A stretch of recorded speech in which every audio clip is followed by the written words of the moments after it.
नमस्कार, जय हिंद दोस्तों।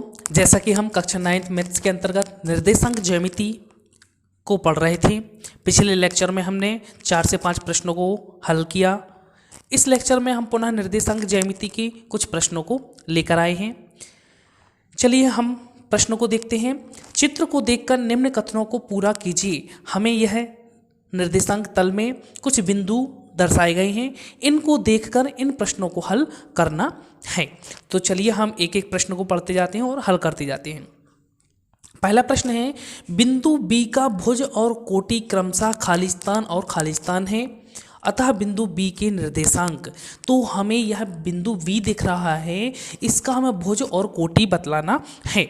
तो चूंकि जैसा कि हम पढ़ चुके हैं, भुज अर्थात वाई अक्ष से दूरी और कोटि अर्थात एक्स अक्ष से दूरी। तो यदि हम बिंदु बी की वाई अक्ष से दूरी देखें तो वाई अक्ष से दूरी, यह जो दूरी है यहाँ से, यह जो दूरी है यह इसकी क्या है, भुज है।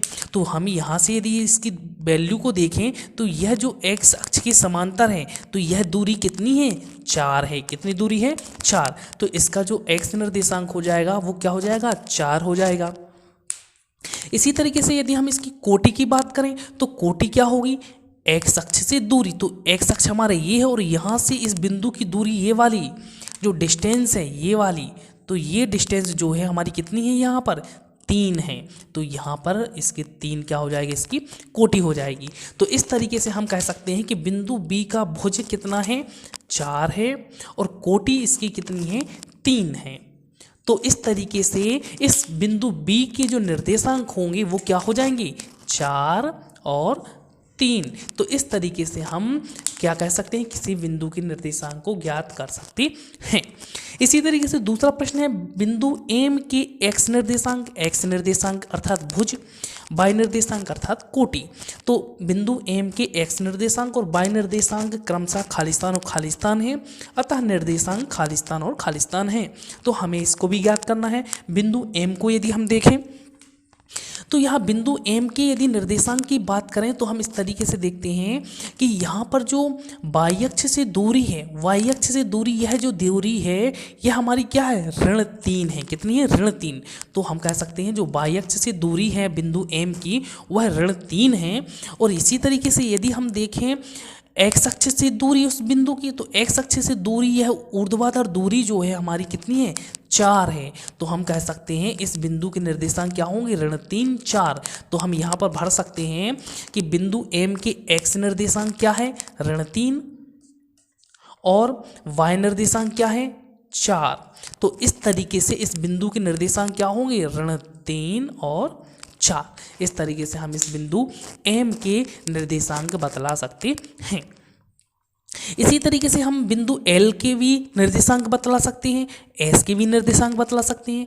एल के निर्देशांक की यदि हम बात करें तो बिंदु एल के जो निर्देशांक हैं, यहाँ पर यदि हम देखें कि बिंदु एल के लिए जो वाई अक्ष से दूरी है, यह जो वाई अक्ष से दूरी है वह कितनी है हमारी, ऋण 5। कितनी है, ऋण 5। और इसी तरीके से यदि हम इसी बिंदु की, एल बिंदु की एक्स अक्ष से दूरी देखते हैं तो यहाँ पर एक्स अक्ष से दूरी है क्या है, ऋण 4 है। कितनी है, ऋण 4। तो इस तरीके से हमें एल बिंदु के निर्देशांक क्या मिल जाते हैं, ऋण 5, ऋण 4। अर्थात यहाँ पर एल बिंदु का भुज एक्स निर्देशांक ऋण 5, कोटि वाई निर्देशांक ऋण 4 होगी। इसी तरीके से हम बिंदु एस के निर्देशांक भी ज्ञात कर सकते हैं, जो आप ज्ञात करके हमें कमेंट में बतलाएंगे कि बिंदु एस जो है उसके निर्देशांक क्या हैं। यहाँ पर दूसरा प्रश्न है, किस चतुर्थांश में या किस अक्ष पर बिंदु ऋण 2, 4, 3, ऋण 1, ऋण 1, 0, 1, 2 और ऋण 3, ऋण 5 स्थित हैं। कार्तीय तल में इनका स्थान निर्धारण कीजिए। यदि हम इस कार्तीय तल में देखें इन बिंदुओं को तो हमें दर्शाना है कि कौन सा बिंदु कहाँ पर स्थित है। तो यहाँ पर सबसे पहले हम पहले बिंदु की बात कर लेते हैं, ऋण 2, 4 की। यदि हम ऋण 2 की बात करें तो यह जो है हमारा एक्स निर्देशांक है, अर्थात वाई अक्ष से दूरी। तो ऋण 2 की यदि हम बात करें, एक्स निर्देशांक वाई अक्ष से दूरी, तो ऋण 2 हमारा यहाँ पर स्थित है। और 4 जो है हमारा एक्स अक्ष से दूरी, एक्स अक्ष से दूरी अर्थात क्या हो जाएगा हमारा वाई निर्देशांक। तो यहाँ क्या है 4। तो हम कह सकते हैं कि एक्स अक्ष से दूरी दूरी तो ये है, लेकिन कहाँ तक, y की वैल्यू यहाँ पे y निर्देशांक क्या है 4, तो ये हमारा 4 है। तो हम कह सकते हैं कि यह जो बिंदु होगा हमारा, यह जो बिंदु होगा हमारा क्या होगा, ऋण 2 4 होगा। लेकिन हमें इसको इस तरीके से नहीं लिखना, हमें केवल बिंदु को बस यहाँ पर दिखलाना है। ठीक है, इसी तरीके से हम देखें 3 ऋण 1, 3 क्या है हमारा, y अक्ष से दूरी, तो y अक्ष से दूरी धनात्मक है 3, तो धन में देखेंगे हम। तो y अक्ष से दूरी यदि हम देखें तो y अक्ष ए है, तो y अक्ष से दूरी क्या है हमारी इस तरीके से, और 3 अर्थात यह हमारी दूरी है 3। ऋण 1 मतलब y अक्ष की ऋणात्मक दिशा, तो ऋणात्मक दिशा में हम देखेंगे तो 1 ये है, तो इस तरीके से यहाँ पर, तो हमें यहाँ जो बिंदु मिलेगा वह हमारा बिंदु क्या होगा, 3 ऋण 1 होगा। तो इस तरीके से हमने 2 बिंदु देखे। अब हम देखते हैं ऋण 1 0, तो ऋण 1 क्या है, x अक्ष की क्या है, ये ऋणात्मक दिशा, x निर्देशांक है, और वो कैसा है, ऋण का है, अर्थात ऋण दिशा में होगा, अर्थात हमारा, और ये क्या है ऋण 1 y अक्ष से दूरी, तो y अक्ष से दूरी हमारी क्या है, ऋण 1 ये वाली।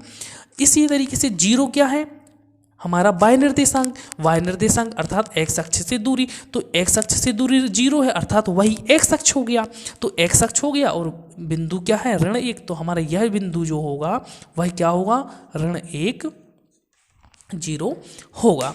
इसी तरीके से हम देखते हैं 1 2, यदि हम 1 की बात करें तो x निर्देशांक और धनात्मक है, तो x निर्देशांक ये है और धनात्मक है, और ये 1 क्या है y अक्ष से दूरी, तो ये y अक्ष से दूरी अर्थात 1 यहाँ पर है। 2 जो है हमारा y निर्देशांक है, अर्थात x अक्ष से दूरी, तो x अक्ष से दूरी यहाँ पर ऊपर की ओर, और 2 यहाँ पर हमें मिल रहा है, तो हम कह सकते हैं कि यह जो बिंदु होगा हमारा यहाँ पर, यह बिंदु जो होगा हमारा क्या होगा, 1 2 होगा। ठीक है, इसी तरीके से हमें देखना है ऋण 3 ऋण 5, यहाँ देखते हैं ऋण 3 अर्थात x अक्ष की y निर्देशांक, x निर्देशांक है जो ऋणात्मक है, y निर्देशांक ऋणात्मक है, अर्थात यह x और y के ऋणात्मक दिशा में जाएंगे। तो x की बात करें तो ऋण 3 है x निर्देशांक, और हम कह सकते हैं y अक्ष से दूरी, तो y अक्ष से दूरी क्या है, ऋण 3, तो ये ऋण 3 है। इसी तरीके से हम देखते हैं ऋण 5 अर्थात x अक्ष से दूरी, तो x अक्ष से दूरी हम देखें ऋण 5 हमारा ये है, तो हम कह सकते हैं ये हमारा 3 है और ये हमारा 5 है। तो इस तरीके से हम कह सकते हैं यह जो बिंदु होगा हमारा ऋण 3 ऋण 5 होगा। तो इस तरीके से हम इन बिंदुओं को कार्तीय तल में दर्शा सकते हैं। अब हमें यह बतलाना भी है कि किस चतुर्थांश या किस अक्ष पर यह बिंदु स्थित हैं। तो हम यहाँ पर हल लिख देते हैं कि बिंदु जो पहला बिंदु है हमारा ऋण 2 4, यदि ऋण 2 4 की बात करें तो ऋण 2 और 4 यह बिंदु जो है हमारे कहाँ पर स्थित है, किस चतुर्थांश में स्थित है। हम चतुर्थांश को बतला दें कि यह हमारा पहला चतुर्थांश है, ये हमारा सेकंड दूसरा, ये हमारा तीसरा और यह हमारा चौथा। तो हम कह सकते हैं कि बिंदु ऋण 2 4 जो है वह द्वितीय चतुर्थांश में स्थित है, द्वितीय चतुर्थांश में, द्वितीय चतुर्थांश में।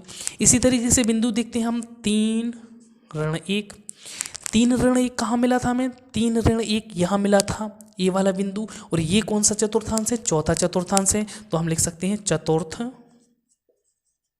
चतुर्थांश में, तो ये चतुर्थ चतुर्थांश में हो गया। ऋण 1 0 की बात करें तो ऋण 1 0 हमें कहाँ मिला था, ऋण 1 0 यह क्या है, x अक्ष पर स्थित है, लेकिन x अक्ष की किस दिशा में, ऋणात्मक दिशा में। तो हम लिख सकते हैं x अक्ष की ऋणात्मक दिशा में, x अक्ष की ऋणात्मक दिशा में हो गया। अब हम देखते हैं 1 2, यदि हम 1 2 की बात करें तो यह है, और ये कौन सा है, पहला चतुर्थांश है, प्रथम चतुर्थांश है। हम कह सकते हैं प्रथम